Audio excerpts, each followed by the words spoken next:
Welcome back and good morning again. Thanks for supporting the First Christian Symposium on Aliens here in Roswell, New Mexico. Our next speaker, our first speaker for Saturday, July 4th, is Joe Jordan. We've been affiliated for 10 years together along with Chris Ward. He's been a huge help in my ministry and a good friend in my personal life. And he's got a talk that is really paradigm shifting. It really changes people's perspective to understand the spiritual perspective of this UFO or abduction phenomena. He's a very good man, and I'm so glad to have him back here again. Thank you for all your support over the years. And Lord Jesus, Father God, we love you. We thank you. Ask you to be with Joe, bless him, and anoint him. And we just pray for ears that will hear what your Spirit has to say today, Father. In Jesus' name. Good morning, everyone. As you can see, the title of this morning's talk is Unholy Communion, the Spiritual Nature of Abduction Reports. Before we start into this, I must give you a warning. Whenever I share this talk, I share this warning. It's important. The following information may change your preconceived notions of the alien abduction experience. What is alien abduction? This is taken from Wikipedia, okay? The terms alien abduction or the abduction phenomenon describe subjectively real memories of being taken secretly and or against one's will by apparently non-human entities and subjected to complex physical and psychological procedures. What I'm going to share with you today is some of the most powerful evidence in the UFO community about what this experience is about and the entities behind them. We've shared this over the years, and we always get a lot of flack from what I'm about to share. So hang on to your seats. The way that I start with this is I have to take you back to where I started, because this has been a long process of 15 years to get to this point, and I want to share with you how we got here, because it's a sequence of events that you'll see how important all this is once it's all put together. A lot of people ask, how did you even become a UFO investigator? I mean, there's a lot of UFO investigator researchers out there, and it's probably a question some of you have asked. How do these people even get involved in this stuff? For me, it started in 1992. I worked for a major boat company in Florida. I'm from the Kennedy Space Center area, and I had some vacation time during the year in 1992. And I went to visit my brother, who was in the Air Force, stationed up at Elmendorf Air Force Base in Alaska. And I had a week's time off that I could go up there and visit with him.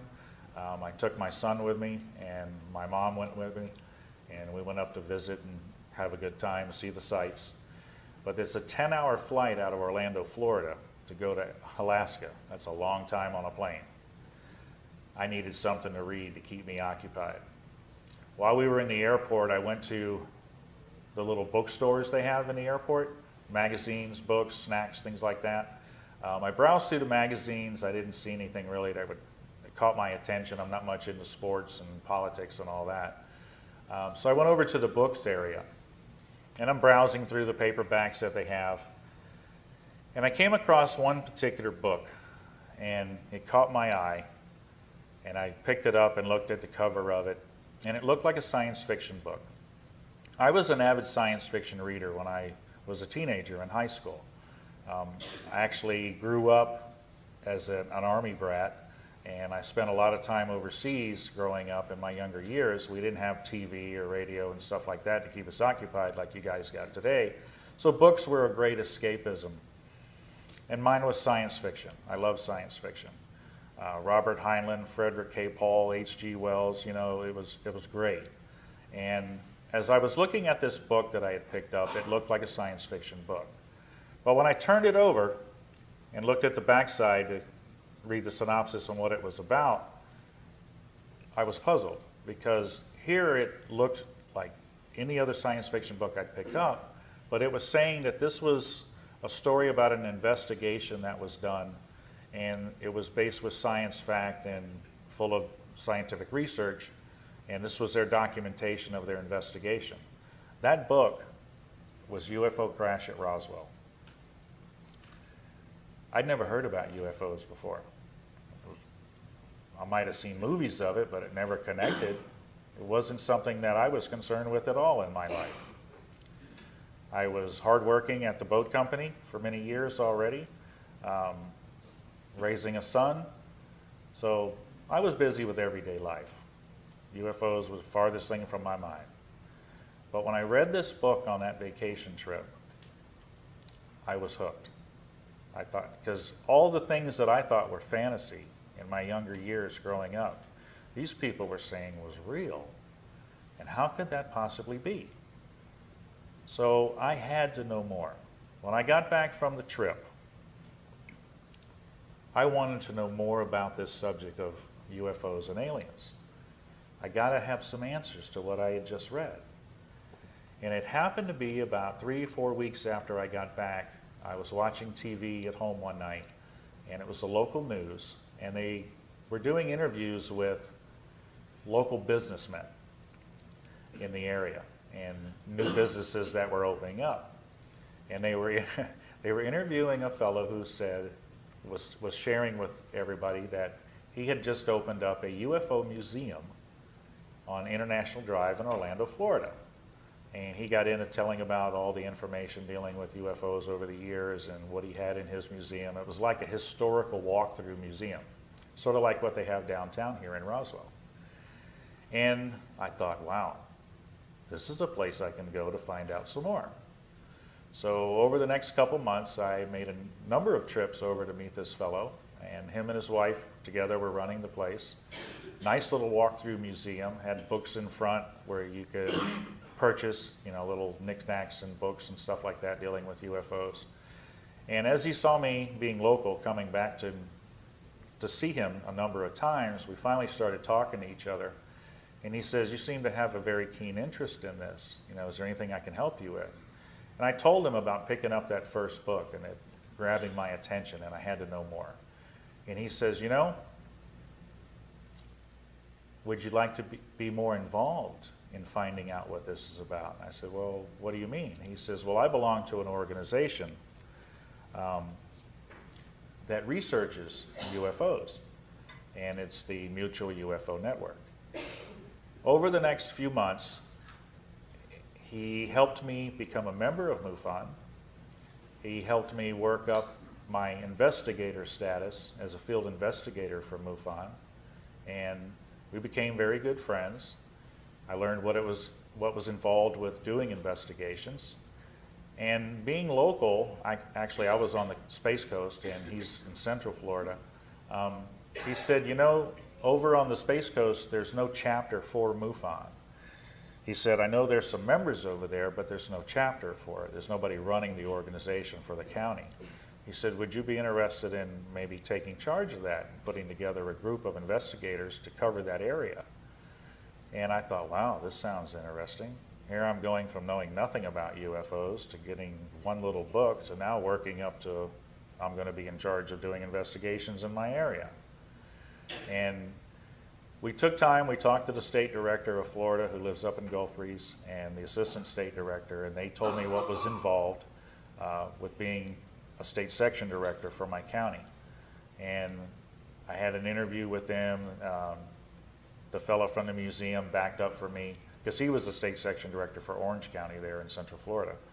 And they put me through all the paces on what was involved, and I became state section director for the Kennedy Space Center area, Brevard County, Florida, in 1992. What better place to be a UFO investigator? One of the most top secret clearance areas in the country. You know, they got an airspace, it's totally controlled, so they say. But amazingly, over the years, we investigated UFOs over their airspace. So that gets quite interesting. So I had a good area to be involved in. We put together monthly meetings, which was required by this, as the state section director, for the public to attend in our county. We used the public library. It was open to the public. We wanted to be able to share with the public what MUFON was doing and some of the cases we were working on, and just get them up to date on UFO information. I also had to put together a team of investigators, and it wasn't long before I had 5 good field investigators working under me. And we put the word out there through the sheriff's department, the police department, the fire department, and the news, that if anybody reported a UFO sighting, that we would be glad to take the report and follow up on it, because they don't really care to do that. They don't know how to handle it. So we were there for them. This is what MUFON does. MUFON is the largest grassroots scientific-based organization in the world today. There's over 5,000 members of investigators, consultants. We have a lot of tools at our fingertips as MUFON investigators to be able to follow up on reports and do the investigations. As we held our monthly meetings, though, and we were doing sighting reports, we did a number of them over the first couple of years,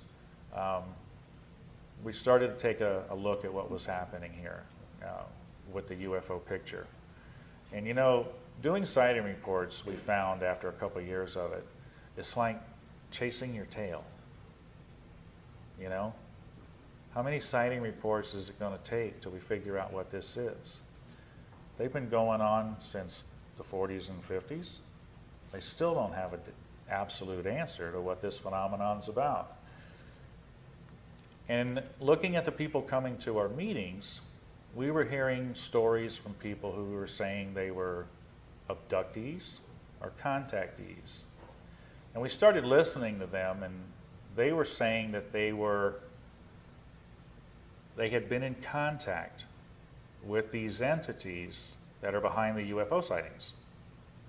Well, we talked about this as investigators, and we said, we can continue to do sightings forever. They've been going on forever, and we may never get to the truth with them. We need to get closer to the source. Well, the contactees and abductees saying they had been in contact with the entities, that's close to the source. So we decided to move our research closer to that source and get into abduction research and try to find out, being closer to the source, what this phenomenon was about. The only problem with that at the time is that MUFON wasn't set up to work with the abduction experiencers. Okay, they're doing scientific-based investigations on UFO sightings. They really didn't have a format to working with the abductions.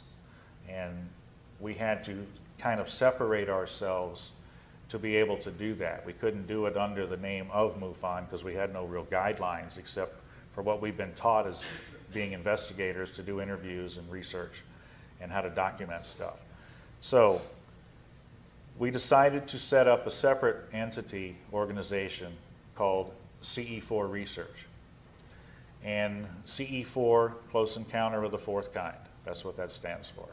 You got first kind, second kind, third kind. Of course, you've all seen the movie The Third Kind.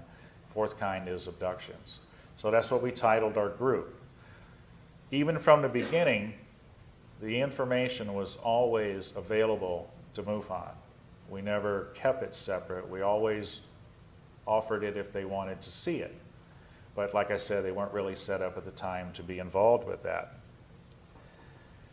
So we started interviewing the abductees and the contactees that we had come into the meetings over the next couple of years, started documenting all the information. And as we were doing this, we were also learning as much as we could from other researchers who were in this field, the big names, that Bud Hopkins, Whitley Strieber, John Mack, they had done extensive research already.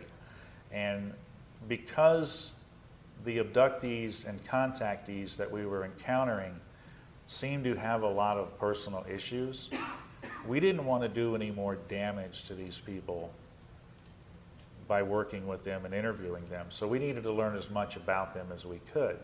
So we consumed all of the research we could get our hands on from the researchers that were well known, that had been working on this for some years. We wanted to be prepared as we went into this so that we wouldn't cause any more harm to these people than what they had gone through already. And I want to give you a little idea of what the abduction experience is about. And one of the best examples of this was written by the late Dr. Carla Turner, who was actually an experiencer herself. And she put together a really good piece to take you through and show you exactly what these experiencers go through. If abduction reports can be believed, and there is no reason to doubt the honesty of the reporters, the abduction phenomenon includes the following details. Aliens can alter our perception of our surroundings. Aliens can control what we think we see. They can appear to us in any number of guises and shapes. Aliens can take us, our consciousness, out of our physical bodies, disable our control of our bodies, install one of their own entities, and use our bodies as vehicles for their own activities before returning our consciousness to our bodies. Aliens can be present with us in an invisible state and can make themselves only partially visible. Abductees receive marks on their bodies other than the well-known scoop and straight-line scars. These other marks include single punctures, multiple punctures, large bruises, 3- and 4-fingered claw marks, and triangles of every possible sort. Female abductees often suffer gynecological problems after their alien encounters, and sometimes these problems lead to cysts, tumors, cancer of the breast and uterus, and hysterectomies. Aliens can take body fluids from our necks, spines, blood veins, joints such as knees and wrists, and other places. They also inject unknown fluids into various parts of our bodies. A surprising number of abductees suffer from serious illnesses they didn't have before their encounters. They have led to surgery, debilitation, and even death from causes that doctors can't identify. Some abductees experience a degeneration of their mental, social, and spiritual well-being. Excessive behavior frequently erupts, such as drug abuse, alcoholism, overeating, and promiscuity. Strange obsessions develop and cause the disruption of normal life and the destruction of personal relationships. Aliens show a great interest in adult sexuality, child sexuality, and in inflicting physical pain on abductees. Abductees recall being instructed and trained by aliens. This training may be in the form of verbal or telepathic lessons, slideshows, or actual hands-on instruction in the operation of alien technology. Abductees report being taken to facilities in which they encounter not only aliens but normal-looking humans, sometimes in military uniforms, working with the alien captors. Abductees often encounter more than one sort of alien during an experience, not just the grays. Every possible combination of gray, reptoid, insectoid, blonde, and widow's peak have been seen during single abductions aboard the same craft or in the same facility. Abductees report being taken to underground facilities where they see grotesque hybrid creatures, nurseries of hybrid humanoid fetuses, and vats of colored liquid filled with parts of human bodies. Abductees report seeing other humans in these facilities being drained of blood, being mutilated, flayed, and dismembered, and stacked like lifeless cords of wood. Some abductees have been threatened that they too will end up in this condition if they don't cooperate with their alien captors. Aliens come into homes and temporarily remove young children, leaving their distraught parents paralyzed and helpless. In cases where a parent has been able to protest, the aliens insist the children belong to us. Aliens have forced their abductees to have sexual intercourse with aliens and even with other abductees while groups of aliens observe these performances. In such encounters, the aliens have sometimes disguised themselves in order to gain the cooperation of the abductees, appearing in such forms as Jesus, the Pope, certain celebrities, and even the dead spouses of the abductees. Aliens perform extremely painful experiments or procedures on abductees, saying that these acts are necessary but give no explanation why. Painful genital and anal probes are performed on children as well as adults. Aliens make predictions of an imminent period of global chaos and destruction. They say that a certain number of humans will be rescued from the planet in order to continue the species, either on another planet or back on the earth after the destruction is over. Many abductees report they don't believe they're alien captors and foresee instead a much more sinister use of the rescued humans. In every instance from this list, there are multiple reports from unrelated cases confirming that such bizarre details are not the product of a single deranged mind. These details are convincing evidence that, contrary to the claims of many UFO researchers, the abduction experience isn't limited to uniform pattern of events. The phenomenon simply can't be explained in terms of crossbreeding experiments or scientific research into the human physiology. Before we allow ourselves to believe in the benevolence of the alien interaction, we should ask, do enlightened beings need to use the cover of night to perform good deeds? Do they need to paralyze us and render us helpless to resist? Do angels need to steal our fetuses? Do they need to manipulate our children's genitals and probe our rectums? Are fear, pain, and deception consistent with high spiritual motives? And again, that was the late Dr. Carla Turner.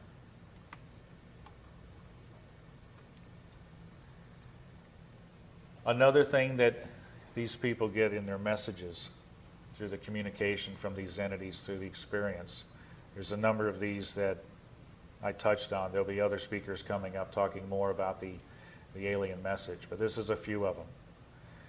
They say they are the ones who have created us by using DNA. They will guide us in our next evolutionary step. Jesus, Moses, Buddha, Muhammad, and other religious leaders were really them. That the earth is actually a living organism.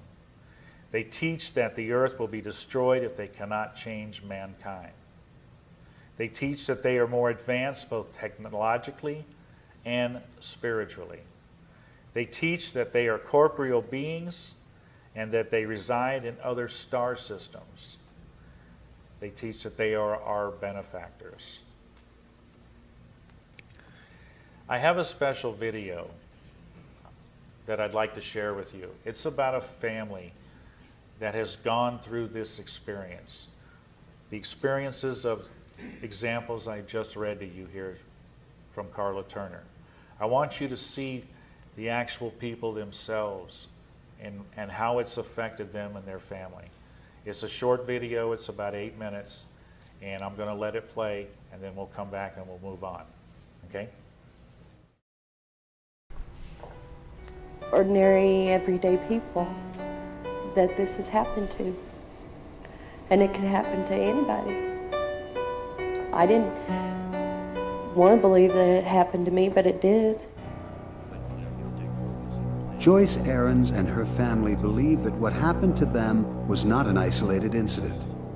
One highly controversial study conducted by the Roper Poll suggests that hundreds of thousands, even millions of Americans, have memories that indicate that they may have been kidnapped by aliens. Abduction researchers believe these abductions happen generation after generation, as this family from West Plains, Missouri can attest. Their story starts one evening in the fall of 1976, in the presumed safety of their home. I remember just lying there, trying to relax. I'd opened my eyes, I seen a red light flowing across the ceiling, which it almost looked like the Aurora Borealis. Dan and Joyce Aarons say the room was dark except for the unusual light, which they describe as about 4 or 5 feet in diameter. They say it hovered over the baby's crib at the foot of their bed where their 1-year-old daughter Heather slept. Dan says that when he tried to get up, he found himself immobilized. That was the most frightening feeling I guess I've ever had in my whole life, is not being able to move. I was screaming for him to help me because I couldn't move. And I didn't know that he was paralyzed too. And we both sat up in the bed at the same time. And I said, what the hell was that? The incident was over in what seemed like an instant. The baby was standing up in her crib looking dazed but unharmed. Dan and Joyce thought they had just shared a scary dream. That is until 1992, 16 years later. Dan, a computer technician, was working at his keyboard when suddenly he was seized by panic. I immediately thought I was having a heart attack because I started sweating real bad. My ears were ringing. It was a real tight feeling in my head. Dan was rushed to the emergency room where doctors ran tests and ordered x-rays. When the results were in, they concluded that Dan had suffered an anxiety attack and sent him home, but the symptoms persisted. To see him like that was devastating.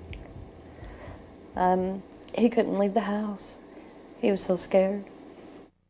After 6 weeks of constant fear, Dan sat down in front of the TV trying to relax. He turned on a movie that happened to be about alien abductions. Dan experienced a sudden revelation. There was one part in that movie that this little creature, whatever, was kind of peeking out from around the door, and it was in the dark and the shadows, you know, and everything. And I immediately just, my heart started racing, and I just kind of completely went out of it again. Dan wondered, was his anxiety somehow related to the subject of the movie? He later chanced upon another television show about alien abductions and watched an interview with therapist John Carpenter, the National Director of Abduction Research for the Mutual UFO Network. Dan immediately contacted Carpenter for help. He suffered from a panic disorder at that point in time, and he had flashbacks and nightmarish images of these beings, but didn't understand what was going on and needed some relief.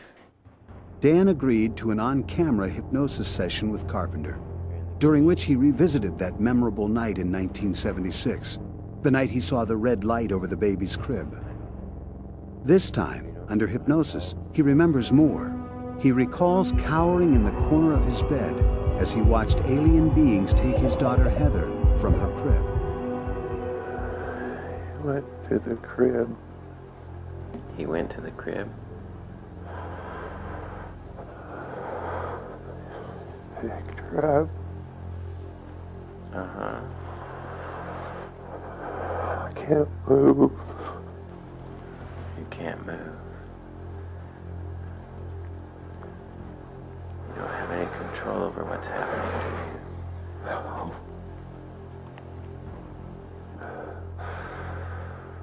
What do you see happening now? They took her. He took her. Under separate hypnosis, Dan's wife Joyce recalled the same sequence of events. They both say little beings marched them outside, and together the family was floated onto a spaceship. I never wanted it to happen to my children. I didn't realize until later that it had. But when they took her, I couldn't do anything. Heather, now 22 and married, remembers a series of abductions beginning in childhood, when she was forced to play telepathic games with the aliens. How do you play the game? If I pick up that one, he'll let me go.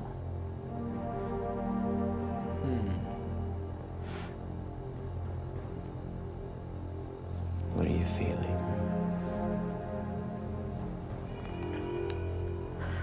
I want to go home.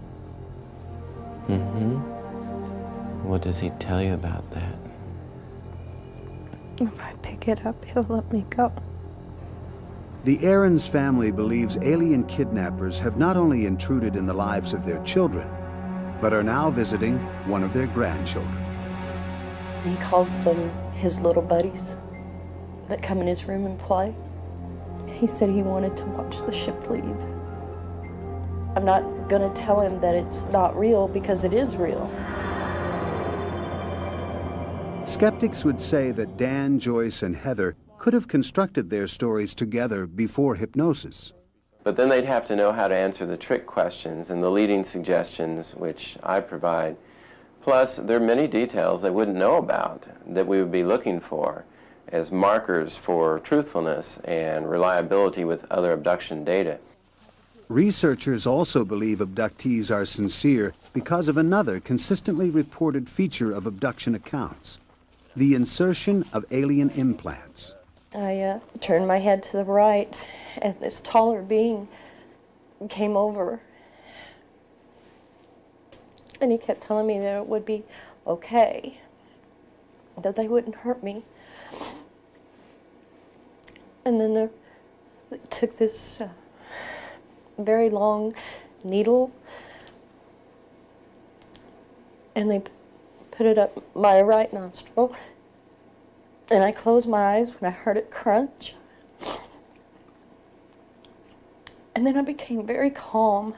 Objects said to be these implants have been recovered. MIT's David Pritchard has examined the composition of one of these reported implants in a laboratory and contends there is absolutely no physical proof of alien activity. If we don't find physical evidence, and we haven't, then we have to lump this in the category of fairies, elves, near-death experiences people report, or we're going to be back to the days of the medicine men running our society. With the help of hypnosis, Dan's anxiety subsided and he returned to work. But what once seemed out of this world has now become a part of his life. If this is some sort of mental thing that's happening to people, then why aren't they out, why aren't the scientists or the doctors or whatever trying to find a cure? Quite impressive video there, huh?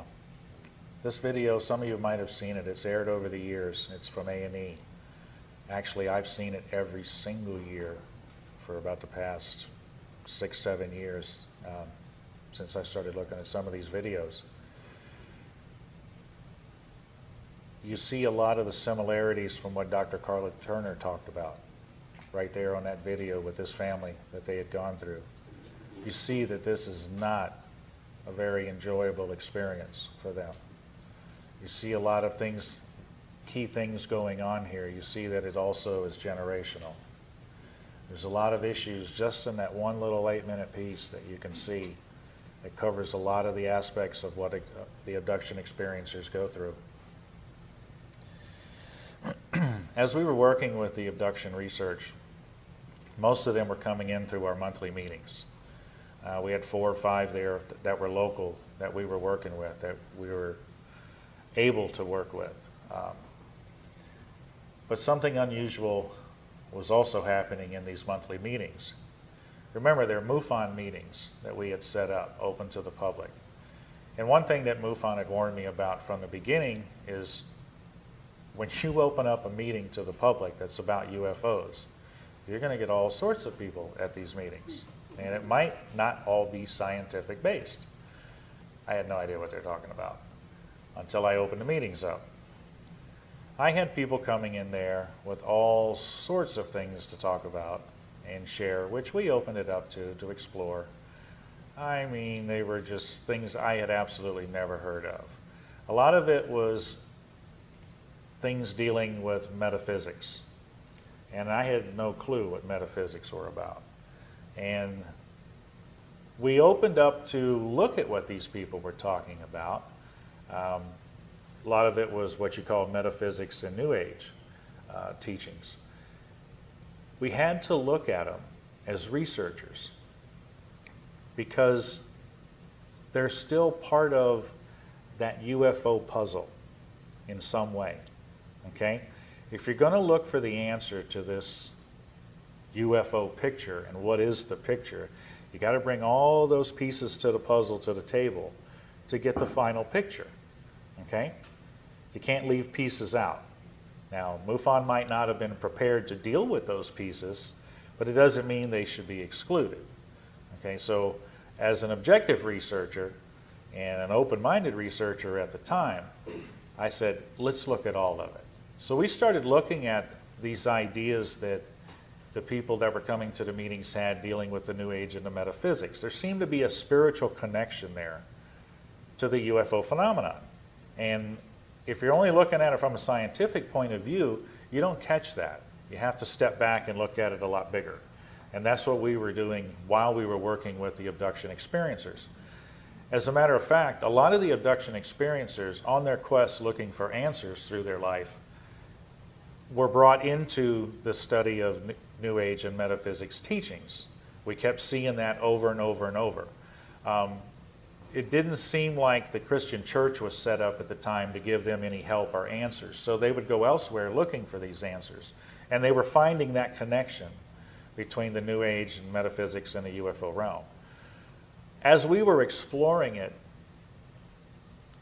I was attracted to it. When I first came into the whole thing with UFOs and becoming a MUFON member, I had no spiritual background at all. I was pretty much what you call an agnostic, which I felt was good because it kept me with no base to be able to distort my views. So my whole beginning into all of this with the work with MUFON and sighting investigations, I was absolutely had a clean slate, no belief system that was affecting it. I could look at this scientifically. As I opened up to looking at the New Age and metaphysical side of it, and as I became attracted to that, and I saw that there was something there that it's like I had this hole, and they had this thing that could fill that hole. You ever had that hole, you know that something's missing in your life? Well, here they had this something that they were offering, and it was a form of spirituality, and it was connected to what I was studying. So over the next couple of years, I went on that quest of enlightenment that these people go through and continue on in their life. I studied everything I could get my hands on dealing with metaphysics and the New Age beliefs, to the point to where I was a practitioner, where I was sharing with people and trying to bring them in. And it was interesting because there were a lot of poor Christians out there that I was converting to the New Age. Why was I able to do that? Because they really didn't know what they believed. And it didn't take too much to get them questioning what they thought they believed in.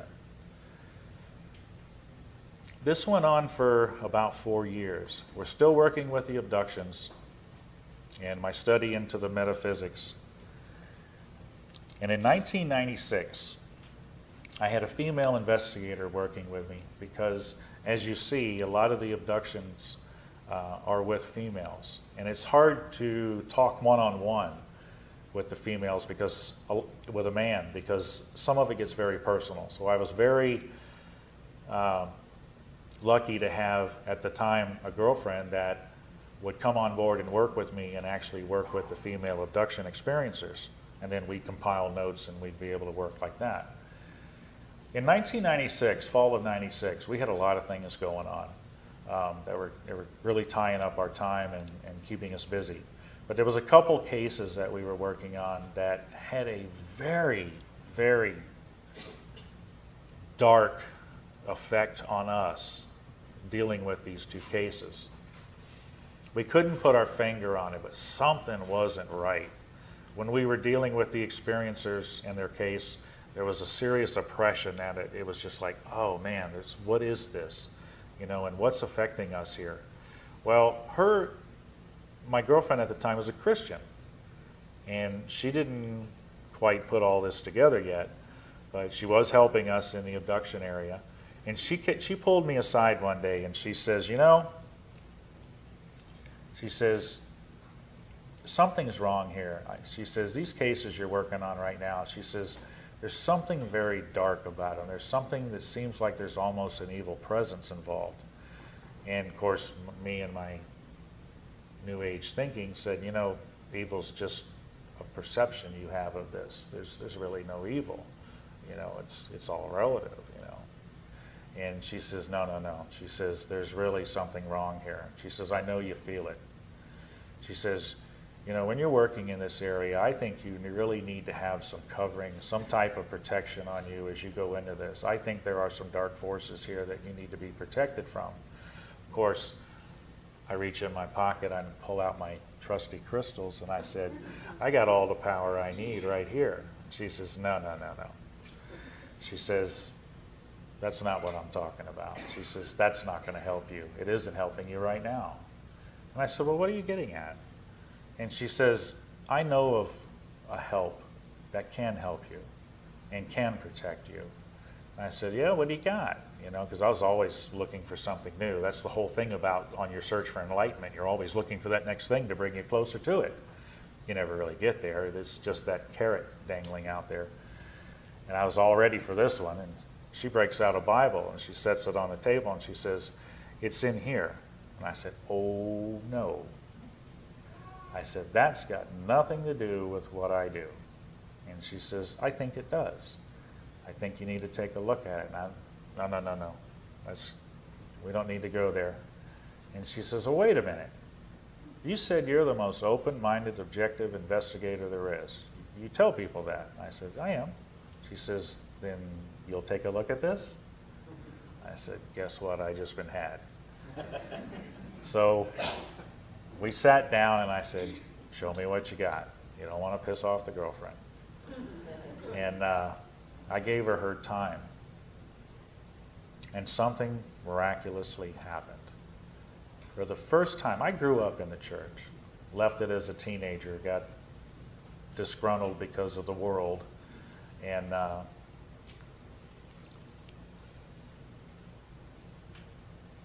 but I knew, I'd heard the word before.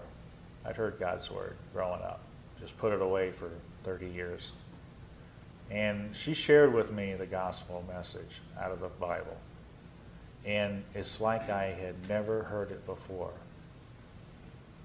It's like blinders were taken off my eyes and earplugs were pulled out of my ears. All of a sudden, it made absolute perfect sense. And she showed me that there was a protection in there that I could have that was over everything that there is. And I said, you know what? I want that. So in 1996, in November, I became a Christian. I gave my life to Jesus Christ. I didn't know what I was. I mean, I'd been an agnostic, I'd been New Age. As an investigator, I'm asking, okay, what's a Christian? What am I now? Help me study this so I can find out what I am, what I have. So in December, that next month, I had 2 weeks off from work. We shut down the plant in the middle of December for 2 weeks, 1 week in the summer. And one of my other investigators, who was a Christian also, one of my founders of CE4, my partner Wes Clark at the time, he says, you know, I got a friend that's got this really powerful video Bible study course. He says, I think we can get him to sit down with us and we can view it. It'll probably take the whole 2 weeks doing a video a night. So in December, we set it up to go to this fellow's house, play these videos. And one night by one night by one night, we were going through it and learning Bible study. This was an absolutely intense course. I mean, I was getting more information in those 2 weeks sitting through a video a night than I could get in 50 years of sitting in Sunday school. So this is what I needed as an investigator. I wanted to know now, and I wanted to know as much as possible. So it was a great course that we went through. One night, we were sitting there in this fellow's house listening to this guy doing the talk on the video, and something happened. We're all comfortable. And then he starts bringing up the topic of that he's going to say for that night, and it happened to be something called spiritual warfare. I went, whoa, what is spiritual warfare? That sounds cool. that's a really neat thing to talk about. Let's hear more about it. Never heard of that term before. Well, as he gets into it, he brings up this verse out of Ephesians. For we wrestle not, hear that word? Against flesh and blood, but against principalities, against powers, against the rulers of the darkness of this world, against spiritual wickedness in high places. And there's another translation. That's from King James Version. There's another translation at the bottom. For our struggle is not against human opponents, but against rulers, authorities, cosmic powers in the darkness around us, and evil spiritual forces in the heavenly realm. Okay? As soon as I heard this man say this scripture, I had a vision. Sitting there on a couch in this fellow's house, watching a video, as soon as I heard this, I had a vision right in front of my face. You know, I'd heard about visions and people getting things like that when I was in the New Age. I talked to many people that had had vision experiences, prophetic experiences. Never had one myself. Always wanted to. But wasn't until I became a Christian that I had one. And it was during this reading of the scripture. What did I see? I saw the alien gray right in front of my face. And in the instant, it morphed to the most horrific thing I had ever seen. In that moment, I knew that what we were dealing with was not what it appeared to be. I said, stop that video. You guys, I've just seen something I've got to share with you. And when I shared that with them, I said, you know, I don't want to do this UFO stuff anymore. I said, this is not where we need to be dealing with. I said, I'm going to stop this. And my partner Wes was there with me, and he says, you know what, I agree with you. As a Christian I've been for many years, I don't know how I missed this. So we agreed to put everything aside and move on becoming Christians and doing Bible study. About a month went by, and I get this, like, excuse me, I need your attention here. I didn't know where this was coming from. And being a new Christian, I didn't know how God talked to you. But he was trying to get my attention. And what I was getting was, you're not done yet. And I said, well, yes, I am. I said, I see what this is. I don't want any more part of it. He says, you're not done yet. I said, all right. What do you want me to do here? He says, I want you to take this back out, what you've learned, back out to where you came from. And I said, if this is God, I can't do that. I said, I can't take this Word of God back to the New Age, the metaphysical realm, the non-believers, because they don't believe the Word of God. I said, you got to give me something better than that. Well, nobody told me you don't talk to God like that. So I thought, okay, that'll hold him off. A couple of weeks went by, and I get, excuse me. I'm going, okay, you already got what you need. And I thought, I already have what I need? So I told my partner, Wes, what I was getting here. And he says, well, let's go back and look at what we have. We came across a particular video we had done 6 months before we came to the truth. We had videoed this person in his home. We had sat there right in front of him, listening to him, watched him, never heard a word he said. The video caught it, though. It's interesting. Went back and played this particular video, and this is what we found. What follows is the case of Bill D's experience that took place in Christmas, Florida in 1976. His abduction started out typically late at night in bed.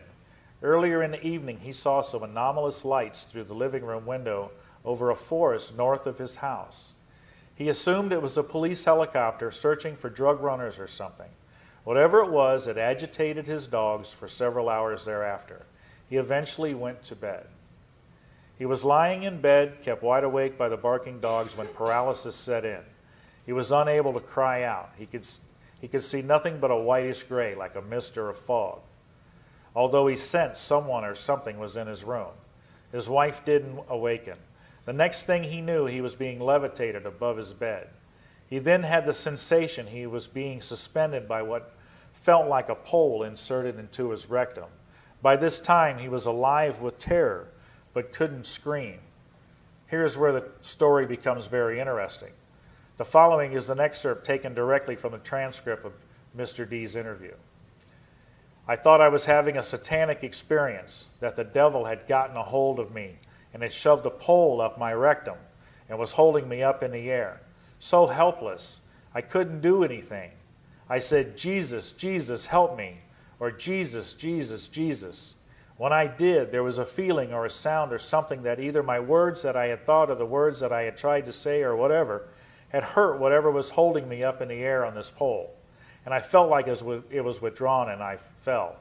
I hit the bed because it was like I was thrown back in the bed. I really can't tell, but when I did, my wife woke up and asked why I was jumping on the bed. Typical type of experience. I hear this many times, you know, same scenarios.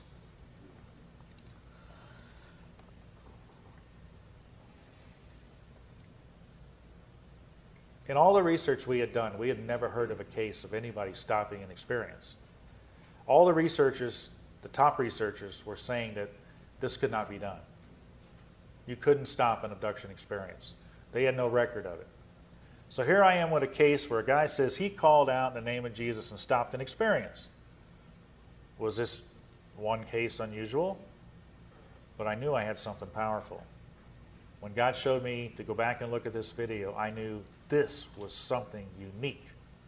And if I could confirm that it wasn't just unique in that one case, then this could be absolutely huge in the UFO community. I contacted these top researchers in the country. I said, guys, I've got a case here. I don't know what to make of it. I shared them the case.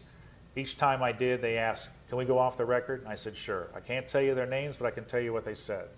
Each one of them said, yes, sir, we've come across cases like this ourselves, where they've been able to stop it using prayer or Jesus' name. I said, excuse me, how come we have never seen this documented? You're telling us otherwise, that it can't be done, it can't be stopped. First answer they usually gave us, we didn't know what to make of it. I would have been fine with that. The second answer is what puzzled me and got me kind of angry. Because it was that one that I want you to hear for sure. They said we couldn't go there because it might affect our credibility in the realm. Do I hear cover-up? Did I mention government? No, I didn't. What I'm telling you is there's a cover-up about this information, and has been, by the top researchers that you people rely on to hear the truth from. I said to them, you know, guys, I got nothing to lose. I work for a living. I don't write books. I don't do all this stuff that you do. I said, I just want to document this as a researcher. So I went after those cases because I now knew they were there. Over the next 10 years, I have now worked with over 400 cases of people that have been able to stop the abduction experience in the name and authority of Jesus Christ. This is documented evidence. Okay? Documented evidence. I questioned, I had to show biblically if this was relating to the Bible, where did the authority come from? Back to Ephesians. At the end of Ephesians, in that chapter, talking about spiritual warfare, after putting on the whole armor of God, which is defense, protection, these people were showing that there was an offensive move. An offensive move. You can be in defense with protection, but to defeat the enemy, these entities, you have to do something offensive. Ephesians 6:19, and for me, that utterance may be given unto me, that I may open my mouth boldly. That's what these people have done in the presence of these entities, to make known the mystery of the gospel. What's that mystery? This is where the authority comes, that they're able to stop these entities, because it's Christ in you. That power was passed down from God to the Son, Father to the Son, over everything above the earth, on the earth, and below the earth. When you become a Christian, give yourself to Jesus Christ as your Lord and Savior, the indwelling of the Holy Spirit passes that authority on to you. Talk about high technology from planets from who knows where. I don't think this is what we're dealing with. And all this supposed high technology that they seem to have, guess what? It takes only one name to put them in their place. We are dealing with a huge, probably the most important deception on humanity. These are entities masquerading as high technological aliens, but they can be defeated by one name. I have case upon case upon case upon case that can prove that. Different causes for the experience, they're still questioning this. Researchers don't know where this comes from. Where does experience come from? We found answers to this working with these testimonies. First one, you asked for it. Think people ask for this? Excuse me, we stand at the tables at these conventions and share our information with people. I've had people come right up to me and say, I'd sure like to experience that. Be careful what you ask for. Some people unknowingly open a door to the experience by being involved in New Age or occult activities. When you engage in the unknown things outside of God, the Creator and His Word, you make yourself vulnerable to these entities. We have found this reason to be most often the root cause. And then there are also people that fall into the generational cycle. You saw the generational cycle working right there with Joyce and her family. This can continue through generations. These are the things we found. My website, ce4research.com, I've got over 75 of the testimonies up on there as evidence for you, free to go see and read what these people have been through. Read that they have been set free by the name and authority of Jesus Christ from this experience. You seeing a spiritual connection here? Absolutely. I've even have audio testimonies that we're posting up there now. You can hear them do it in their own voice. Not just a written testimony. I've had researchers say, you printed that up and stuck it up there. No. They're furious about having this information out there, the rest of the UFO community. They are absolutely furious. You saw my little poster out on the table, Most Hated Man in Ufology. Last year, I was a director for the city of the UFO conference, 2008, for Roswell. I invited some of the top researchers in the country, in the world actually, to come here and talk and give their information. But I also got to talk on the last day. And when I shared this information, they were absolutely furious.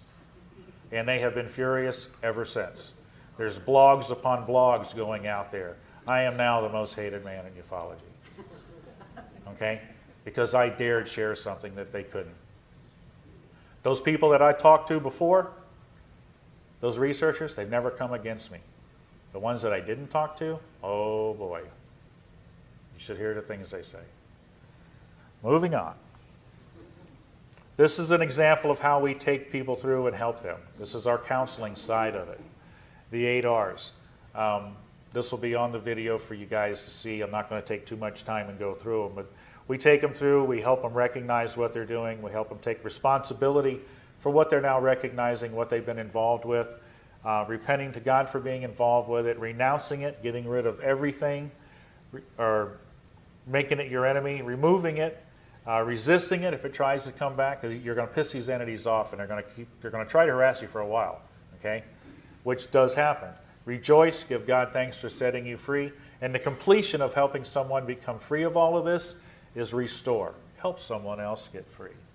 And that's where the testimonies come in. Post these testimonies, you're helping somebody else. I'm getting emails after emails after emails of new ones coming in all the time. How many cases does it take for the world to see that what I'm sharing with you today is real? How many cases? They're going to continue to come in. I'm going to continue to share this. We've been looking for an ET message for years and years and years. Guess what? The world seems to have missed the one most important ET message we've had for 2,000 years. This enemy that we're dealing with today, masquerading as angels, does not want you to have this message. They're doing everything they can to deceive us from having this message. For God so loved the world, he gave his only begotten Son, that whosoever believeth in him should not perish, but have everlasting life. This is the extraterrestrial message that's been missed. This is the one they don't want you to see. They're replacing it with their own, and it's a lie. You got questions? Go straight to the source. Don't talk to these entities. This scripture right here says you got questions that you don't know the answers to. You got a direct connection to the creator of the universe. Call unto me, God himself. I will answer thee and show thee great and mighty things which thou knowest not. But yet there's people who are channelers that are dealing with entities that have no name, or they can't even verify who they are. They open themselves up to. You don't open a door to people you don't know who they are. You question them first. It's not happening in that realm, the New Age metaphysical realm. You have a direct connection to God himself. Okay? You know what? I can sit up here and talk to you guys and say, trust me. What I'm telling you is the truth. Do any of you really know me? Nope. So, what I'm going to say, do not trust me. Do not take my word for this, because you can trust no man. Do not trust me. I want you to trust the evidence. Okay? The real evidence. Where's the evidence? On that website? The testimonies that are there? Can I do you one better? Would you like to see the evidence right now? Joyce Aarons. You hear that name before?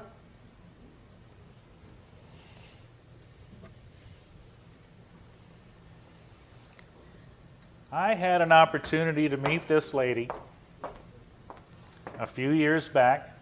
She had left her family. This is Joyce from the video. She left her family. She could no longer be part of all of that. But she was still searching for answers. She ended up in Florida, in my neighborhood. Imagine that. She interrupts my favorite TV show, happened to be the last episode of X-Files. I was pissed. Calls me on the phone. I'm going, I got to take this. So luckily I had a recorder on. Watch it later. And she wants to tell me she saw my name in the paper that day, because they had an article that they did because I was MUFON, and it was about the last show of X-Files. So she saw my name, called me on the phone, says, I want to talk to you. I'm an abduction experiencer, blah, blah, blah. She was all excited about being an experiencer. Well, after about 45 minutes of talking to her, I was catching in her voice, you know, she ain't real happy. So I set up to meet with her. I said, I'd like to talk some more with you. So we set up an appointment to meet at this little restaurant, and we met, and I started sharing with her what I had. And you know what? She freaked. I gotta go. And away she went, out the door. I thought, well, that's that. I won't see Joyce again. But you know what? I did see Joyce again. You want to talk? I'll try. You have to forgive me, I'm a little nervous in front of crowds, okay? I got it. Okay, thank you. He's right, I didn't trust him because I was devout atheist. So I didn't believe in God. Didn't want to have any part of that. I did tell Joe that I would read the testimonies that he gave me. I do try and keep my word. Whenever I give my word, I do try and keep it. So I took the testimonies and I left, and on my way home, I stopped at a red light. And I got my first vision. And in my vision that I received was a beautiful picture of the world, looking from outside it. And then around it were a couple of hands with very long claws, nails, and a face that started to peer from behind it was absolutely hideous. And I knew right then that what he told me was true. I still didn't want to believe that, but I knew. And I knew the powers that I had been dealing with. And I knew I was in deep trouble. Let me go from here. Okay. About a week later, Joyce calls me and says, I want what you have. I had the opportunity of leading Joyce to Jesus Christ in my living room. I got her located with my church and my fellowship. We brought her up in the Word. She's become a very powerful warrior. Years and years this video has been running. Every year it runs, sometimes a couple a year. But you know what? They don't show the end of the story. You're looking at the end of the story. This lady has been healed, no more experiences. She's back with her family, working with them.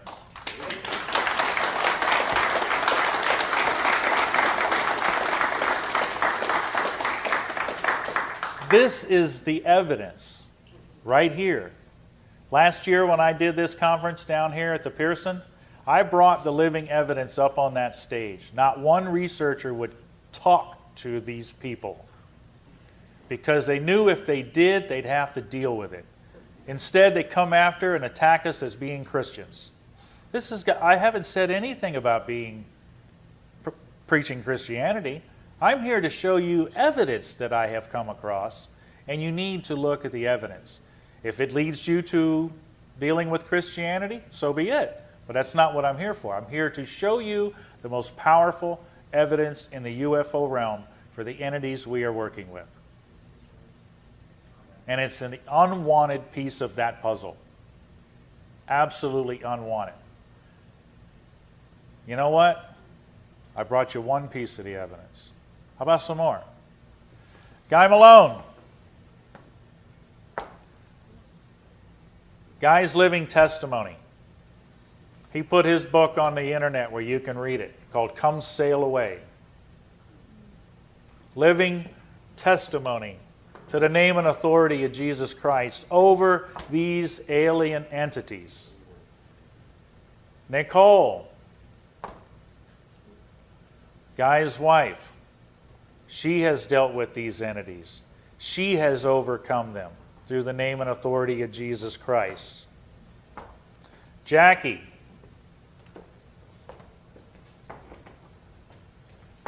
has dealt with these entities. She can also testify to the name and authority above them. How much more evidence do you need? I got some more. Janet, you out there? Come on up. Janet's from West Virginia. Guy and Nicole are from Roswell. Joyce is from Missouri. Jackie's from here in Roswell. Thank you. Thank you. Can testify to the name and authority of Jesus Christ over these entities affecting her life. Kevin, you out there? Come on up. Kevin's from Utah. He can testify to the name and authority of Jesus Christ over these entities. Ken, you out there? Come on up. Ken's from Vancouver, Washington. Ken can testify to the name and authority of Jesus Christ. This isn't fuzzy pictures. This isn't fuzzy videos. This is real evidence that you can question, you can touch. And I challenge And I challenge you to do that, because every time I've done this talk and brought the living testimonies up here, nobody questions them. They're afraid to, because if you do, it's going to change your life. That's why I put that warning up there in the beginning. Okay? This is the evidence. It's here. How much does it take for you to understand what this is? CE4 website, for those of you that want to go and see more. It's called The Unwanted Piece of the Puzzle, and it'll take you through steps to see all of that. I also post the warning when you come to my site. But we're looking for counselors to help. Over 5 million people have estimated to have gone through this experience in this country alone. I can't help them all. I need help. We need counselors to help these people. Okay? This is a mission field with millions that need to be helped. We need you in the church to come on and recognize these people are hurting and give them a place of comfort and covering so that they can be helped through this experience. V2, you might have seen these stickers around. V2 is out of Washington State. They've been around longer than we have in this ministry. That sticker, they gave us the opportunity to use that sticker for alien resistance, and we've used it for years. It's part of helping get the word out. Okay?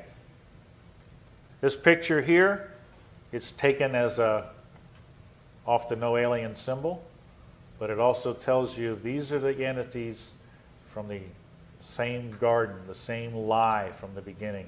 They're still telling that same old lie. They're just in a different guise.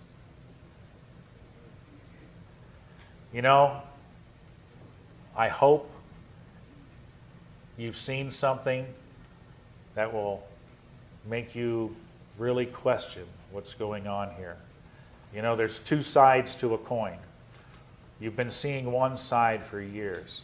Guess what? You just had the opportunity to see what's on the back side of that coin. Now you can make an honest decision on what this phenomenon is about. You can't if you only see one side.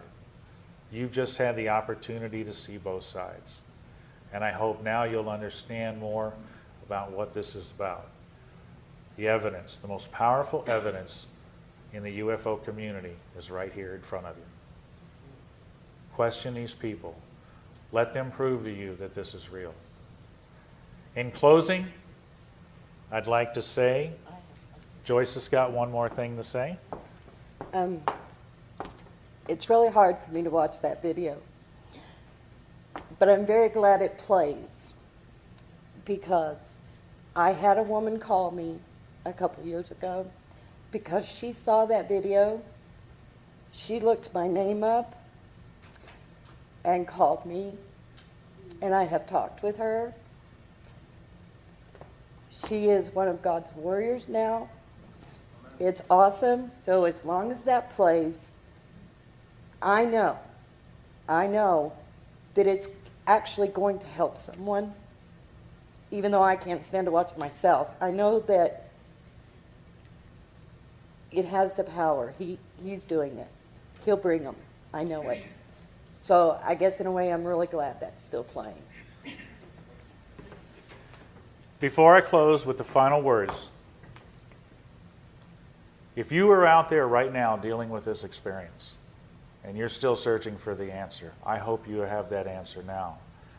At least you've been able to make a decision, an honest decision, by seeing both sides. We're offering that opportunity right now for you to be set free. We have some of the most powerful counselors in this field right here today. Do not leave this city. Do not leave this building without being set free from this experience. You walk away from here, you're still in the power of the enemy. You can be set free right now. Don't walk away from here in bondage by these entities. You have what it takes to be set free right now. And we offer you that. Please see us when we're done with this talk. We have counselors that we can talk to you. This could be the most memorable souvenir you could ever take away from Roswell, to be finally set free from the hold of these entities. In final closing, Baruch atah Adonai Eloheinu melech haolam. Blessed are you, Lord God, King and ruler of the universe. And I thank you all.